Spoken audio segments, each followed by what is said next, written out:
దేవుని అల్వాల్లో 400 సంవత్సరాల క్రితం వెలిసిన అతి పురాతన దేవాలయం శ్రీ ఉమాచంద్రమౌళీశ్వర స్వామి దేవస్థానంలో మహాశివరాత్రి ఉత్సవాల్లో భాగంగా స్వామివారి కళ్యాణం ఘనంగా నిర్వహించారు. ఈ సందర్భంగా ఆలయ పండితులు శిస్తర్ శర్మ మాట్లాడుతూ మహాశివరాత్రి ఉత్సవాల సందర్భంగా గత 3 రోజుల నుంచి ఉత్సవాలు జరుగుతున్నాయని, ఈ రోజు ఉదయం స్వామివారికి అరుణ రుద్రహోమం జరిపించి స్వామివారికి అమ్మవారికి కళ్యాణం జరిపించామని తెలిపారు.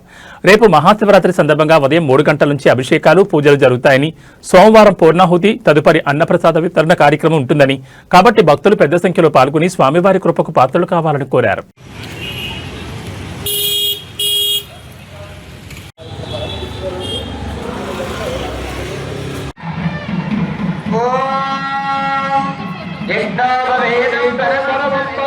స్వామివారి కళ్యాణ మహోత్సవానికి అమ్మవారిని మెచ్చడానికి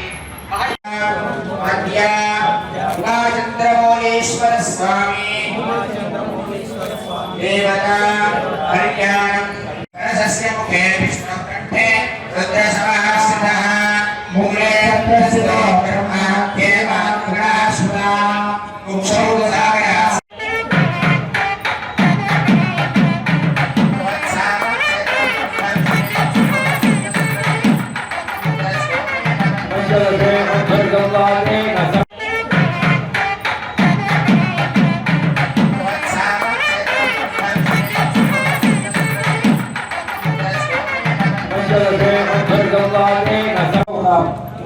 గ్రౌండ్ ఉండేది, ఆడుకునేవాడు. మీరు ఎక్కడ ఆడుకుంటున్నాడు? శ్మశానంలో ఆడుకుంటున్నాడు. శ్మశానంలో ఒక చిన్న పిల్లలు వాళ్ళు ఆడుకుంటున్నారు. స్వర్గాలు ఆయన తయారు చేసి ఇస్తే అది కాస్త ఆ యొక్క కుబేరుడికి ఐశ్వర్యాన్ని ఇచ్చాడు ఆ యొక్క శివుడు. తానేమో ఆ యొక్క తోడు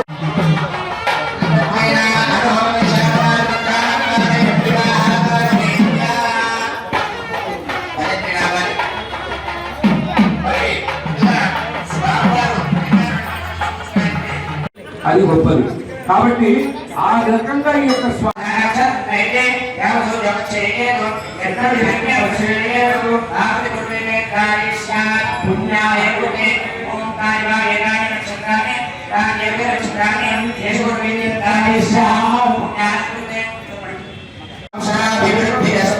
శాంతి పుష్టిస్తు శుభమస్తు బ్రాహ్మణేభ్య శుభం భవతు సర్వసంపదస్తు దేవి రజ్ఞాసితేతో మాం యజ్ఞాం వివాసే తేషాం విద్యాభిజ్ఞానం యోగజ్ఞానం యోగదే లక్ష్మీనారాయణాభ్యాం వామేశ్వరాభ్యాం పుణ్యాహే ధమాయస్తు శివానామస్తు సౌమనస్యస్తు అక్షరజ్ఞానస్తు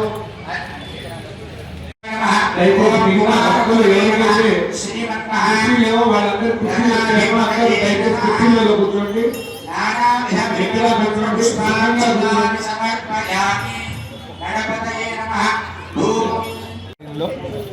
ఈ సంవత్సరం మహాశివరాత్రి సందర్భంగా గత 3 రోజులుగా, అంటే ఈ రోజుకు 3వ రోజు, చక్కగా పాంచాహ్నిక దీక్ష పూర్వకంగా శివరాత్రి మహోత్సవాలు జరుగుతున్నాయి. అందులో భాగంగా ఈరోజు స్వామివారికి అమ్మవారికి కళ్యాణ మహోత్సవము జరుగుతోంది. ఉదయం అరుణ హోమం జరిగింది.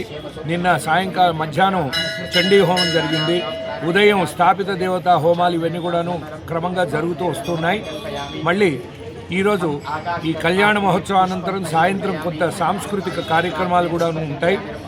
కాబట్టి రేపు ఉదయం 3 గంటల నుంచే స్వామివారికి మహాన్యాసపూర్వకంగా రుద్రాభిషేకం సంతతధారంగా జరుగుతూనే ఉంటుంది. ఇంకా నిరంతరం, అంటే ఎల్లుండి ఉదయం వరకు స్వామివారికి జలం పడుతూనే ఉంటుంది. ఆ రకంగా ఇక స్ఫటికలింగం దగ్గర ఎవరెవరైతే భక్తులు అభిషేకం చేసుకోవాలనుకున్నారో ఇండివిజువల్గా వాళ్ళు అక్కడ కూర్చొని అభిషేకాలు చేసుకోవచ్చు. రాత్రి 6:30 నుంచి, అంటే సాయంకాలం 6:30 నుంచి స్వామివారి రథోత్సవం కూడాను జరుగుతుంది. ఈ ఉత్సవ విగ్రహాలు రథంలో మన అల్వాలపుర మన అల్వాల్ నగరం అంతా కూడాను తిరగటం జరుగుతుంది. తర్వాత రాత్రికి 12 గంటల నుంచి లింగోద్భవ కాలంలో చక్కగా స్వామివారికి మహాన్యాసపూర్వకంగా అన్యోన్య బ్రాహ్మణ సహాయంగా ఏకాదశి రుద్రం తెల్లవారి వరకు అవుతుంది. దాని తదుపరి మహాపూర్ణాహుతి పొద్దున చేసుకొని స్వామివారి యొక్క కార్యక్రమం అక్కడితో సమాప్తం. తర్వాత అన్నప్రసాదం కూడాను ఉంటుంది. భక్తులందరూ కూడాను ఈ అన్ని కార్యక్రమాలలో కూడాను అధిక సంఖ్యలో విచ్చేసి ఈ యొక్క స్వామివారి యొక్క కార్యక్రమాన్ని కనులారా తిలకించి తీర్థ ప్రసాదాలని మరియు రేపటి ఎల్లుండి పూర్ణాహుతిని తర్వాత అన్నప్రసాదాన్ని కూడా స్వీకరించి ఆ యొక్క స్వామి యొక్క అనుగ్రహానికి పాత్రలు అవుతారని చెప్పేసి కోరుకుంటూ ఈ యొక్క మహాశివరాత్రి పర్వదినాన్ని ఏ ఒక్క భక్తుడు కూడాను వృధా చేసుకోకుండా అత్యంత విశేషంగా ఆ యొక్క శివరాత్రి శివ ఆలయంలో స్వామికి సన్నిధిలో గడపాలని చెప్పేసి తద్వారా ఉత్తమమైనటువంటి ఫలితాలను పొందాలి అని చెప్పేసి ఈ యొక్క సందర్భంగా చెప్పడం జరుగుతుంది. కాబట్టి ఆ యొక్క ఉమాచంద్రమౌళీశ్వర స్వామి దేవాలయంలో ఈ ఆలయంలో జరిగేటువంటి కార్యక్రమాలకి అందరూ కూడాను ఇవాళ రేపు హాజరు కావాల్సిందిగా కోరుతున్నాను.